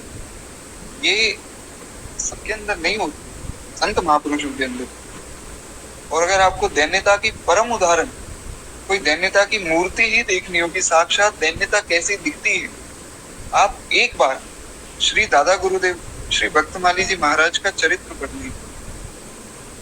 आपको लगेगा कि ऐसी दैन्यता एक इतने बड़े महापुरुष में कैसे हो सकती है, कोई इतना छोटा कैसे हो सकता है। क्या कहा जाए महाराज। खैर, इस प्रकार ये दैन्यता जो महापुरुषों में आई, केवल भक्तों का चरित्र श्रवण पठन से ही है। एक बार प्रेम से बोलिए भक्त वत्सल भगवान की जय, समस्त महापुरुष जन की जय। तो जितने भी संत जन है, अभी तो मैंने बहुत कम संतों का नाम लिया है, मतलब ऐसे जितने भी संत अभी विराजमान है, जो पहले हुए, गोस्वामी तुलसीदास जी को देखिए, गोस्वामी सूरदास जी को देखिए, कहाँ तक वर्णन किया जाए उनकी दैन्यता का, वो हम आगे सुनेंगे। कितना दैन्य स्वभाव है, कितने बड़े महापुरुष कि भगवान जिनके वश में बारंबार ये कह रहे हैं कि हम तो कुछ भी नहीं। गोस्वामी जी कह रहे हैं कि भैया मैं तो इतना पापी हूँ कि अपने पापों का वर्णन करने बैठूंगा तो आप लोग सुन नहीं पाओगे। सूरदास जी कह रहे हैं हरि हो सब पतितन कोटि को, सब पापियों में सबसे श्रेष्ठ मैं हूँ। कहाँ तक वर्णन किया जाए। खैर, कहते हैं वही बात यहाँ कही जा रही, कहते हैं कि दैन्यता की उपलब्धि भक्तमाल ग्रंथ को सुनने से आती। और विश्वास मानिए, अगर ये पूरी भक्तमाल कथा सुनने के बाद भी किसी के अंदर दैन्यता नहीं आई, तो उसे फिर अपना जो है आत्म ये भाव देखना है, आत्म समीक्षा उसे करनी होगी कि कहाँ भूल हो गई, कहाँ हमसे कथा सुनने में त्रुटि हो गई, कहाँ हमने कथा नहीं सुनी। तो इसीलिए ये बात बाद में मन में लाने से अच्छा है अभी हम ध्यान से कथा सुने और समझे। खैर, तो एक बार प्रेम से बोलिए भक्त वत्सल भगवान की जय। कहते हैं इस प्रकार जो इसमें वर्णित गाथाओं का प्रेम पूर्वक पठन श्रवण करने से क्रमशः अभिमान नष्ट होता है और भक्तों के हृदय का जो है उत्कृष्ट दैन्य जो है पाठक के हृदय में संचरित होने लगता है, जिसके परिणाम स्वरूप उसका जो है भक्ति राज्य में प्रवेश हो जाता है। यही भक्तमाल ग्रंथ का सर्वोपरि लाभ है। वेद पुराण आदि ग्रंथों में भक्त चरित्र का प्रचुर वर्णन प्राप्त होता है। भक्तों के चरित्र जो है वेदों में भी वर्णन, प्रेमी साधु संत महात्मा भागवत वैष्णव सज्जन योगी ज्ञानी मुनि सिद्ध अतीत मुमुक्षु आदि नामों से सर्वत्र भक्तों का वर्णन प्राप्त होता है। अब देखिए, है तो सब भगवान के भक्ति, बस उनको अनेक नाम दे देते हैं, जैसे कोई प्रेमी है, कोई संत है, कोई साधु है, कोई भागवत है, कोई वैष्णव है, कोई सज्जन है, कोई योगी है। यहाँ तक तो आप समझ गए होंगे। आगे वाले जो शब्द है उनका मैं थोड़ा विस्तार कर देता हूँ। ज्ञानी अगर कोई है, ज्ञानी भी भगवान का भक्त है। ज्ञानी का अर्थ क्या है? जो जान गया भगवान को, जो ब्रह्म को जान जाए वो ज्ञानी। तो जो भगवान को जान गया कि मैं भगवान का हूँ, भगवान मेरे, यही तो ज्ञान है। लोग कहते हैं अहम ब्रह्मास्मि, मैं ही ब्रह्म हूँ, वो मूर्खता है। अहम ब्रह्मास्मि का अर्थ है कि मैं ही ब्रह्म का अंश हूँ, मैं संसार का नहीं, मैं भगवान का हूँ। इसको कहते हैं ज्ञान। तो ज्ञानी भी भगवान का भक्त, मुक्त जो है वो भी भगवान का भक्त। और जो भगवान के भक्त है वो क्या मुक्त नहीं, नित्य सिद्ध, नित्य मुक्त है।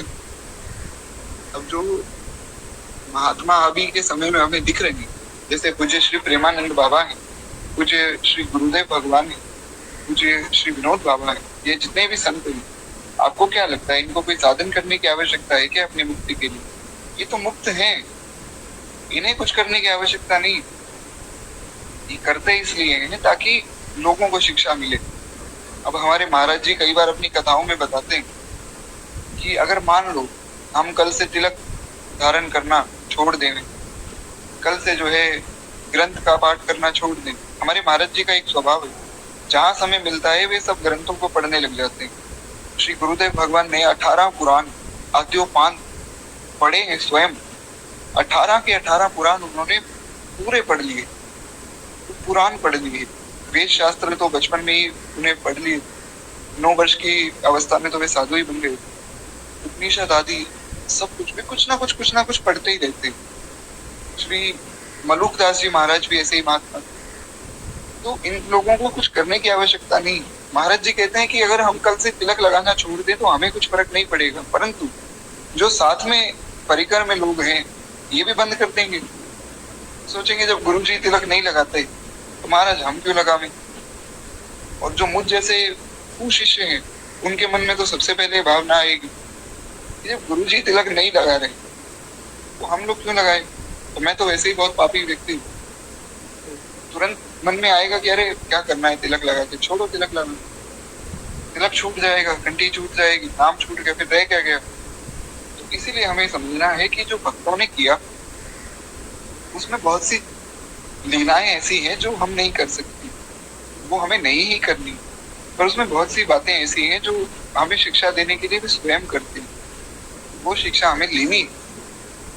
ओके, इन सब बातों का हम ध्यान रखें। तो कहते हैं कि ये तो मुक्त हो गए, उसके बाद सिद्ध। सिद्ध भी वही है जो भगवान का भक्त है। अब कोई ये सोचे कि भैया हमने 4 सिद्धियां सीख ली, तो उन 4 सिद्धियों से कोई सिद्ध नहीं होता। एक बार की बात, स्वामी श्री विवेकानंद जी महाराज एक नदी पार करने के लिए नदी के किनारे खड़े थे। ये कथा आपने कहीं ना कहीं सुनी भी होगी। तो एक व्यक्ति आया और वो बोला कि अरे तुम नदी पार करना चाहते हो? बोले हाँ भैया नदी पार करना चाहते हैं, वो सामने से जो है बोट आएगी, उसमें बैठेंगे तो नदी पार करेंगे। तो उस व्यक्ति ने क्या किया कि उसने थोड़ा अहंकार किया। उसने कहा कि वैसे तो तुम दिखने में कोई साधु लगते हो, पर तुम्हारे अंदर इतनी भी सिद्धि नहीं, अरे तुम्हें मैं नदी पार करके दिखाता हूँ। तो व्यक्ति पानी पर चलने लगा और पानी पर चलते चलते वो नदी पार कर गया। स्वामी जी ने कहा भैया ये तो अच्छी बात है। बोला मैंने 25 साल तपस्या की है, तब जाकर मुझे पानी पर चलने की सिद्धि हासिल हुई। 25 साल तपस्या की। इतने में ही वहां महाराज एक कश्ती आई, एक बोट आई, उस पे स्वामी जी बैठे और स्वामी जी जो है उस पार उतर गए। वहां पर उस व्यक्ति से बात हुई। उस व्यक्ति को स्वामी जी ने कहा कि भैया देखो ऐसी बात है कि जो तुम्हें बड़ा अभिमान हो रहा है कि 25 साल तक मैंने तप किया तब जाकर ये सिद्धि प्राप्त हुई, तुम्हें पता है मैंने इस बोट वाले को कितने पैसे दिए? बोले कितने दिए? 25 पैसे। उस समय तो पैसे ही चलते थे। तो उन्होंने कहा कि तुम्हारी जो 25 साल की तपस्या है ना, उससे तुम्हें जो सिद्धि मिली इसकी कीमत 25 पैसे है। 25 पैसे में मैं यहाँ आ गया। तो सिद्धि ये नहीं है कि तुम पानी पर चल रहे हो, तुम भोजन कम कर रहे हो, ये सिद्धि नहीं। क्योंकि वेदों में ऐसे लोगों का बहुत विस्तार में जो वर्णन है। बहुत से लोग कहते हैं कि हम अन्न नहीं खाते, हम तो केवल जल पीते हैं। बहुत से पक्षी हैं महाराज केवल जल पी के रहते हैं।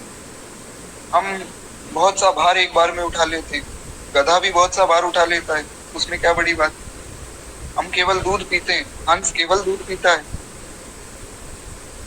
तो उसमें कोई बहुत विशेषता नहीं। सिद्धि तो उसको कहते हैं जब भगवान का नाम आपके रोम रोम से प्रकट, जैसे श्री हनुमान जी महाराज, यत्र यत्र रघुनाथ कीर्तनम तत्र तत्र कृतमस्तकांजलि बाष्पवारि परिपूर्ण लोचनम मारुतिम नमत राक्षसांतकम। क्या प्यारी बात है। जहां जहां भगवान के नाम का कीर्तन हो रहा है, जहां जहां भगवान की कथा हो रही है, वहां श्री हनुमान जी महाराज विराजमान है, हमारे मध्य भी विराजमान है। एक बार प्रेम से बोलिए श्री हनुमान जी महाराज की। वे वहां वहां विराजमान होते हैं, सर झुकाकर बैठे रहते हैं, आंखों से जर्जर आंसू बह रहे हैं, भगवान की कथा सुन रहे हैं। इसको कहते हैं सिद्धि। और जो सिद्ध होता है वो कभी सिद्धि को प्रकट नहीं करता है। कथा आप सबको ज्ञात है, बहुत विस्तार करने की आवश्यकता नहीं, लेकिन एक उदाहरण देने हुआ क्या कि सब लोग जो है समुद्र के तट पर पहुंचे, सब वानर, और सबने सोचा कि अब समुद्र को कैसे पार करें, क्योंकि संपाति जी ने ये तो बता दिया कि समुद्र के पार लंका है, लंका में श्री सीता जी हैं। मैं उड़ नहीं सकता हूँ क्योंकि मेरे पंख जल गए, तुम लोग देखो कैसे करना।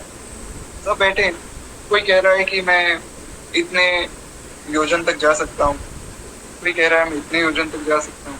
तो वो 400 योजन का समुद्र पार कौन करे। अंगद जी ने कहा मैं चला तो जाऊंगा, लेकिन अति संशय कुछ फिरती वाला। वापिस आते समय संशय है, क्यों?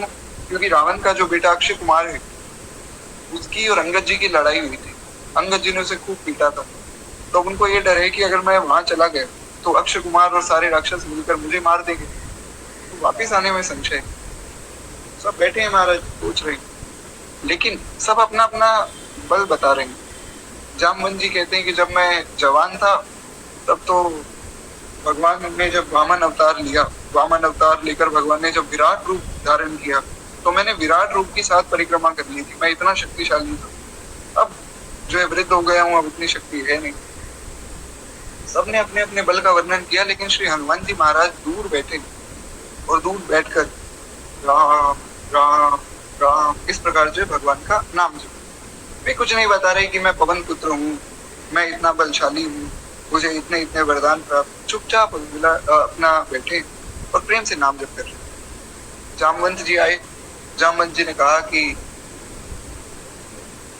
अरे तुम इतने बलशाली होकर चुपचाप क्यों बैठे हो? कहि रीच पति सुनु हनुमाना, का चुप सादर हो बलवाना। उन्होंने कहा कि तुम चुपचाप क्यों बैठे हो? हनुमान जी फिर भी चुपचाप राम राम कर रहे हैं। अरे पवन तनय बल पवन समाना, बुद्धि विवेक विज्ञान निधाना। उन्होंने याद दिलाया कि तुम पवन पुत्र हो, तुम्हारा बल पवन के समान है, बुद्धि विवेक में तुम सबसे श्रेष्ठ हो, ज्ञानी नाम अग्रगण्यम हो, बुद्धिमताम वरिष्ठम हो। बहुत सी बातें कही, बहुत से गुण गाए। अब वो पूरी बात यहाँ कह पाना संभव नहीं, समय नहीं, लेकिन अंत में जब जामवंत जी ने एक बात कही, राम काज लगी तब अवतारा, सुनतहि भयउ पर्वताकारा। ऐसे ही जामवंत जी ने कहा कि राम काज के लिए तुम्हारा अवतार हुआ है, तुरंत हनुमान जी पर्वताकार हो गए, क्योंकि भगवान के काम के लिए बुलाया गया। तो सिद्धि इसको कहते हैं, जो नित्य भगवान का स्मरण कर रहा है और भगवान की सेवा के लिए तत्पर है, उसे कहा जाता है सिद्ध। कोई शक्ति हासिल कर ली ना, कोई छोटी मोटी सिद्धि, पानी पर चलने की, वर्षा करा देने की, इनको सिद्धि नहीं कहते। तो ऐसे जो सिद्ध है वे भी भगवान के भक्त हैं। और जो मुमुक्षु है, मुमुक्षु मतलब जो सदैव कुछ ना कुछ जानने की अभिलाषा रखते हैं, तो जो मुमुक्षु है, जो भगवान के बारे में ज्यादा से ज्यादा जानना चाहते हैं, वे भी भगवान के भक्त हैं। तो श्री गुरुदेव भगवान कहते हैं कि इन सब नामों से जो है सर्वत्र जो है भक्तों का ही वर्णन किया गया है। अब वेदों में मुमुक्षुओं का वर्णन है, सिद्धों का वर्णन है, वहाँ इस प्रकार के भक्तों का वर्णन है। पुराणों में आप जाएंगे तो प्रेमियों का, साधु संतों का वर्णन है। तो हर जगह भक्तों का वर्णन तो किया गया है। इन पृथक पृथक नामों से जो लक्षण हमारे आर्ष ग्रंथ में वर्णित होते हैं, वे ही भक्तों के लक्षण है। वे लक्षण जिस महापुरुष के जीवन में प्रत्यक्ष हो, वो भक्त स्वरूप मान्य। वो लक्षण हम आगे सुनेंगे ना, और जो लक्षण अभी हमने सुने, क्षमा, दया, तप, सदाचार, सत्य, वैराग्य, अहिंसा, इत्यादि प्रकार से जो भी लक्षण हमने सुने, अब ये जिस महापुरुष में दिखते हैं वो भगवत प्राप्त है। और जैसा कि मैंने अभी आपको बताया, पूज्य गुरुदेव भगवान ने, पूज्य प्रेमानंद बाबा है, पूज्य विनोद बाबा है और इत्यादि प्रकार से जो भी संत हैं वे सब इन लक्षणों को धारण करते हैं, यानी कि वे सब भगवत प्राप्त है। कहते हैं कि जो वैदिक वागम्य उसमें भी विश्वामित्र जी, याज्ञवल्क्य जी, शौनक जी आदि जितने भी ऋषि उनका जो वर्णन प्राप्त होता है वो भक्त चरित्र ही। अब कोई कहे कि जी वेदों में तो भक्तों का वर्णन नहीं, क्या वेदों में विश्वामित्र मुनि, सप्त ऋषि, याज्ञवल्क्य जी, शौनक आदि ऋषि, सुखदेव गोस्वामी, व्यास जी, क्या इनका वर्णन वेदों में नहीं? तो ये भगवान के भक्ति तो है महाराज। ये कौन? श्री दधीची जी जो भगवान शिव के परम भक्त हुए, देवता भी भगवान के भक्त है, तो वेदों में भी भक्तों का वर्णन है। बस देखने की दृष्टि चाहिए। भक्तमाल की रचना से पूर्व सभी साधक जो है वेद आदि ग्रंथों से ही भक्त चरित्रों को हृदय में धारण करते। अब जब भक्तमाल नहीं थी उससे पहले वेद आदि ग्रंथ ही प्रमाण थे भक्तों के चरित्र के लिए। प्राचीन काल में मनुष्यों की जो है मेधा शक्ति, संस्कार, जीवन शैली, वातावरण आदि सब पवित्र होते थे। उनके जो विचार थे वो भी बड़े पवित्र थे, उनके संस्कार भी बड़े पवित्र थे और जीवन शैली बड़ी पवित्र थी। पहले के समय में तो इतनी मर्यादा थी कि अगर कोई व्यक्ति, किसी का विवाह हो गया और उनका पुत्र हुआ या पुत्री हुई, कोई भी संतान हुई, तो उस पुत्र में इतनी मर्यादा थी कि अपने पिता के सामने वो अपने बच्चे को, अपनी संतान को गोद में नहीं देते। क्यों? क्योंकि ये भावना रहती थी कि मैं अपने पिता के सामने पिता कैसे बन सकता हूँ, अपने पिता के सामने तो मैं सदैव पुत्र ही रहूंगा। इतनी मर्यादा रखी जाती।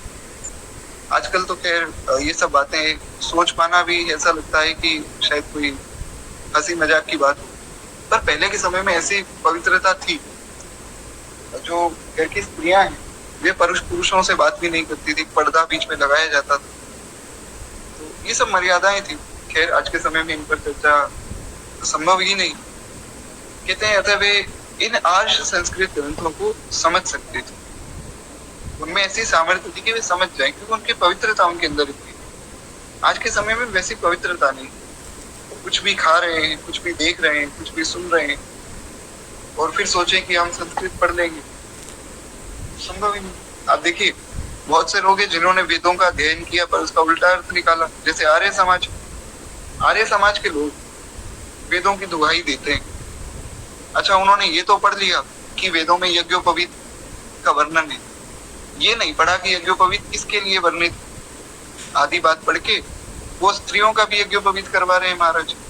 बीच में एक रील भी बहुत वायरल हुई थी एक माता जी की, उन्होंने कहा मैं यज्ञोपवीत धारण कर सकती हूँ, मैं स्त्री हूँ तो क्या हो गया।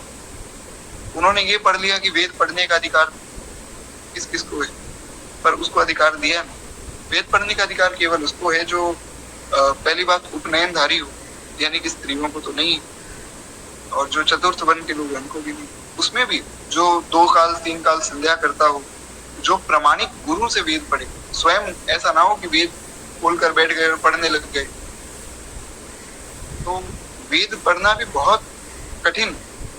ऐसा नहीं कि वेद कोई किताब है जो आपने खोली और बड़ा आपका मनोरंजन हो रहा है, ऐसे वेद नहीं है।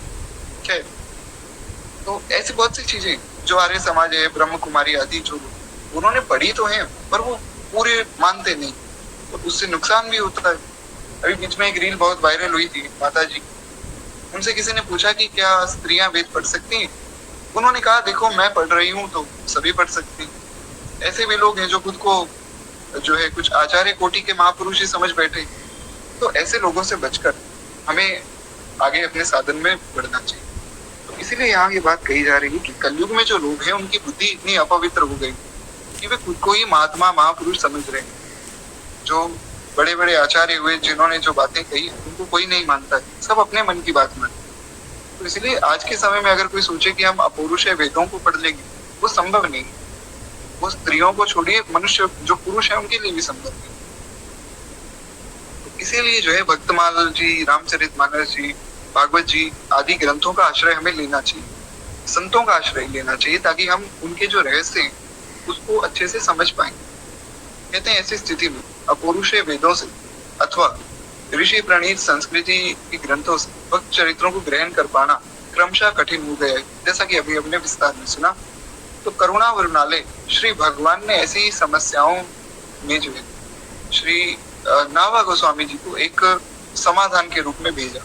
इस समय में वे जो है एक धराधाम पर आए हैं एक समाधान के रूप में। उन्होंने जो है भक्तमाल ग्रंथ लिखकर हम सब पर बड़ी कृपा की है। श्री सीताराम जी की निज सखियां ही उनकी आज्ञा से जो है विश्व कल्याण के लिए अग्र स्वामी जी एवं उनके शिष्य नाभादास जी के रूप में आई। अब ये जो नाभादास जी है कोई साधारण व्यक्ति नहीं। अग्र स्वामी जी जो है उनके बारे में तो मैंने आपको पहले भी बताया था। अग्र स्वामी जी श्री जानकी जी की प्रधान सखी श्री चंद्रकला जी के ही अवतार है। जैसे हमारे वृंदावन में श्री ललिता जी के अवतार माने गए श्री हरिदास जी महाराज और श्री ठाकुर जी की वंशी के अवतार श्री हरिवंश महाप्रभु हुए। तो इत्यादि प्रकार से जो श्री जानकी जी की प्रधान सखियां उनमें चंद्रकला जी के अवतार श्री अग्र स्वामी जी हुए। और ये बात जो है भगवत रसिक जी की जो भक्त नामावली है, आप में से अगर किसी ने पढ़ी हो तो उसमें भी आती है, एक पंक्ति आती है ना, अग्रदास नाभादी सखी सवे राम सीता की। तो वहां पर भी उन्होंने वर्णन किया है। तो वेद पुराण आदि ग्रंथों में वर्णित भक्त चरित्र इस प्रकार के हैं। जैसे दूध में घृत, वेद पुराण में जो चरित्र हैं भक्तों के वो हैं, पर जैसे दूध में घी होता है। अब दूध में घी किसी को दिखता है क्या? आप में से बहुत सी माताएं यहाँ बैठी, आप सबको तो दूध घी का बहुत ऐसा ज्ञान होगा। आप में से अगर कोई बता सके कि दूध के अंदर घी कहाँ दिखता है? दूध के अंदर घी वैसे प्रत्यक्ष रूप में नहीं दिखता है, उससे मक्खन बनाया जाता है, फिर उससे जो है घी बनाया जाता है, ऐसा ही कुछ होता है ना। अब मुझे ज्यादा ज्ञान नहीं है इस बात का, पर ऐसा ही कुछ होता है कि पहले जो है दूध को जो है मक्खन के रूप में परिवर्तित करते हैं, फिर उससे शायद घी निकलता है, कुछ इस प्रकार है। तो घी तो उसी दूध से निकला है, पर उस दूध में दिख नहीं रहा है। उसी प्रकार वेद पुराणों में वर्णन तो है इस बात का, परंतु उसको समझने के लिए एक प्रामाणिक सदगुरु की आवश्यकता है। जी, तो जैसा कि यहाँ सूर्या माता जी ने बताया कि दूध से मलाई और मलाई से घी बनता है, पर इस प्रकार जो वो घी तो उसी दूध में है पर वो दिख नहीं रहा है। तो भक्तों के चरित्रों का वर्णन तो सब पुराणों में सब वेदों में है, पर वो दिखेगा तभी जब हमारे गुरुदेव हमारे मन को मथेंगे, और उस मन में जब वे मंथन करेंगे तब जाकर वो घी प्रकट होगा। कहते हैं जब उस घृत की विधि विशेष से पृथक निकाल लिया जाता है तो वह जो है सर्वजन के लिए ग्राह्य हो जाता है। मतलब जब दूध से फिर घी बनाया जाता है, फिर सब लोग उस घी को भी ग्रहण कर सकते हैं। इस प्रकार गोस्वामी नाभादास जी ने प्राचीन आर्ष ग्रंथों में भक्त चरित्रों का जो घी है उसको निकाल लिया और उसको जो है अलग से यहाँ वर्णन कर दिया, जिससे वे सबके लिए सुलभ हो गया। श्री नाभादास जी की प्रशंसा में भी श्री गुरुदेव भगवान बहुत सी बातें कहते हैं, वो हम कल की कथा में सुनेंगे। बहुत सुंदर जो है भाव श्री महाराज जी ने यहाँ दिए, और उसमें बहुत से सुंदर सुंदर छंद भी है, सुंदर सुंदर पद भी, वो भी हम सुनेंगे। आज वाणी को एक विश्राम लेंगे। एक छोटी सी मेरी प्रार्थना ये है कि देखिए व्हाट्सएप पे अभी बहुत से मैसेज आ रहे हैं, क्या बहुत से लोग कथा के लिए भी जुड़ रहे हैं, तो अभी व्हाट्सएप देख पाना, उस पर प्रश्न देख पाना थोड़ा कठिन हो रहा है कि बहुत से ग्रुप हैं, बहुत से लोगों के मैसेज आ रहे हैं। तो मेरी आपसे बड़ी विनम्र प्रार्थना है कि अगर किसी का कोई प्रश्न हो, अब प्रश्न हो तो आप जो है इंस्टाग्राम पे मैसेज कर सकते हैं। इंस्टाग्राम की आईडी मैंने आपको यहाँ दी है और मैं एक बार पुनः दे दूंगा। किसी का प्रश्न हो तो आप वहाँ मैसेज कर सकते हैं। अगर किसी को ग्रुप में जुड़ना हो तो उसके लिए फिर आप व्हाट्सएप पे मैसेज कर दीजिएगा, क्योंकि अभी परसों की बात है, एक माता जी का प्रश्न जो कि 4 दिन से पेंडिंग था, अब वे बड़ी परेशान थी, कल जाकर जो है वो मैं देख पाया, तो वहाँ मन में बड़ी ग्लानि हुई कि देखो 4 दिन से उन्होंने पूछा है और जवाब मैं दे नहीं पाया, क्योंकि क्या बहुत से मैसेज है, उसके लिए मैं क्षमाप्रार्थी हूँ। आप इंस्टाग्राम पे मैसेज कर दीजिए जो लोग वहाँ पर, और जो लोग इंस्टाग्राम पे नहीं है वो फिर व्हाट्सएप पे पूछ सकते हैं। अभी के लिए वाणी को विश्राम देंगे। एक बार प्रेम से बोलिए भक्त वत्सल भगवान की जय। जी मैं अपने इंस्टाग्राम का लिंक आपको यहाँ दे दूंगा अंत में, बिल्कुल निश्चिंत रहिए। अभी के लिए 2 मिनट प्रेम से हम लोग भगवान नाम संकीर्तन करें और क्षमा चाहूंगा भक्तमाल जी की आरती करें, उसके बाद वाणी को विश्राम देंगे। उसके बाद जो लोग भजन करना चाहते हैं वे यहाँ रुके, और अंत में मैं अपनी इंस्टाग्राम आईडी दे दूंगा, निश्चिंत रहिए, वहां से आप डायरेक्टली कुछ दिख सकते हैं। ठीक है। इस धन्य नाभा भारती की आरती आरत हरे, यह भक्त भगवत की कथा सब विश्व का मंगल करे। नर जाति जब माया विवश अज्ञान तब में पग गई, जन भारती आभात भी जग जग गई, जग जग अज्ञान माया मोह तम की काली माँ कलई धुली, सत प्रेम समता सत्य सुख शुचि कंज कलिकाएं खुली। उलूक खल कली मल सकल अड़गन प्रभावत हो गए, तब सब पथिक सुंदर सुखद हरि भक्ति पथ को पा गए। इस भक्त माला के सकल हरि भक्त जन दाया करे, सच्ची अहिंसा भक्ति में विज्ञान दे माया, सच्ची अहिंसा भक्ति में विज्ञान दे माया। इस धन्य नाभा भारती की आरती आरती, वत्सल भगवान की जय, बाल कृष्ण लाल की जय, पार्वती महादेव की जय, सब संतन की जय, सब भक्तन की जय। श्री गोस्वामी नवादास जी महाराज, भक्तमाल भगवान की जय।